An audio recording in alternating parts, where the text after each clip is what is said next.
కేవలం తన దోపిడీని అడ్డుకుంటున్నానని, తను చేస్తున్న అరాచకాల మీద ఎదురు తిరిగానని గత 4.5 సంవత్సరం నుండి ఎన్ని రకాలుగా నా మీద తప్పుడు కేసులు పెట్టారో, నా మీద ఎన్ని రకాలుగా దాడులు చేయించారో ఈ నియోజకవర్గ ప్రజలు, ఈ రాష్ట్ర ప్రజలు చూశారు. మీ కేసులకి, మీ దాడులకి భయపడి ఇంట్లో కూర్చునే ప్రశ్న అయితే మాత్రం లేదు.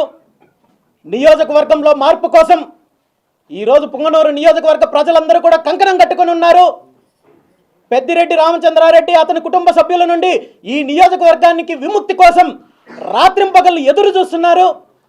ఎప్పుడు ఎన్నికలు వచ్చినా మిమ్మల్ని, మీ కుటుంబ సభ్యుల్ని పూర్తిగా రాజకీయంగా శాశ్వతంగా మిమ్మల్ని వెలివేయడానికి పుంగనూరు నియోజకవర్గ ప్రజలు సిద్ధంగా ఉన్నారు.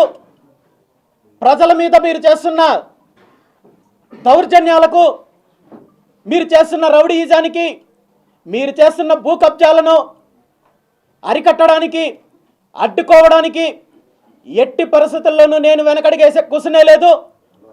భారత చైతన్య యువజన పార్టీ పుంగనూరు నియోజకవర్గంలో మీరు ఎక్కడ దౌర్జన్యాలు చేసినా, ఎక్కడ అరాచకాలు చేసినా, ఎక్కడ రౌడీయిజం చేసినా అడ్డుకుంటుందని చెప్పి ఈ సందర్భంగా తెలియజేస్తూ, పుంగనూరు నియోజకవర్గ ప్రజలకి ఒక విన్నపం చేస్తున్నాను.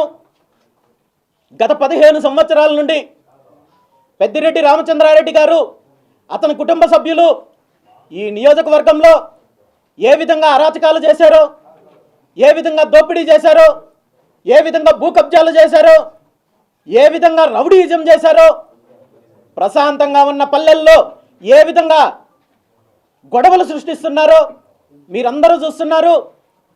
ఈసారి వచ్చే ఎన్నికల్లో రామచంద్రారెడ్డికి, అతని కుటుంబ సభ్యులకి బుద్ధి చెప్పి మళ్ళీ ప్రశాంతమైన వాతావరణాన్ని పుంగనూరులో నెలకొల్పే అవకాశం ఇస్తారని, పుంగనూరు నియోజకవర్గానికి అభివృద్ధి చేసే అవకాశం ఇస్తారని ఈ సందర్భంగా పుంగనూరు నియోజకవర్గ ప్రజలను కోరుకుంటూ, ఈరోజు నేను తలపెట్టిన రైతు బేరీని అడ్డుకోవడానికి పోలీస్ సిబ్బంది అన్ని రకాలుగా ప్రయత్నించినప్పటికీ ఈరోజు రైతుల దగ్గరికి వెళ్ళాలి, వాళ్ళతో కలవాలి, వాళ్ళ సమస్యలు తెలుసుకోవాలి.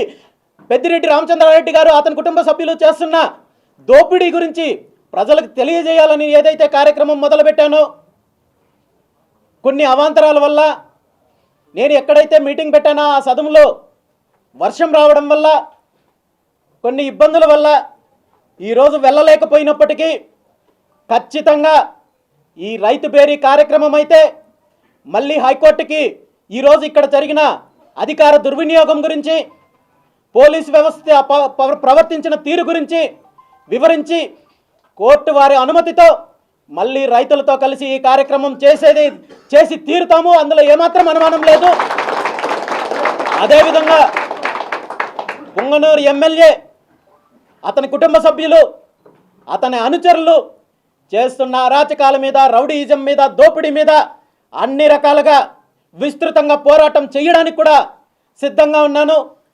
ఎక్కడ వీళ్ళు ఎలాంటి అరాచకాలు చేసినా పుంగనూరు నియోజకవర్గానికి, పుంగనూరు నియోజకవర్గ ప్రజలకు అండగా ఉంటానని చెప్పి తెలియజేస్తూ, ఈ కార్యక్రమానికి సంబంధించి ఈరోజు ఎంతోమంది సాధారణ పౌరులను, చుట్టుపక్కల ప్రజలను, నియోజకవర్గంలో ఉన్న ప్రజలను, మహిళల్ని, ఎంతోమందిని అన్ని రకాలుగా పోలీసులు ఇబ్బంది పెట్టే కార్యక్రమం చేశారు.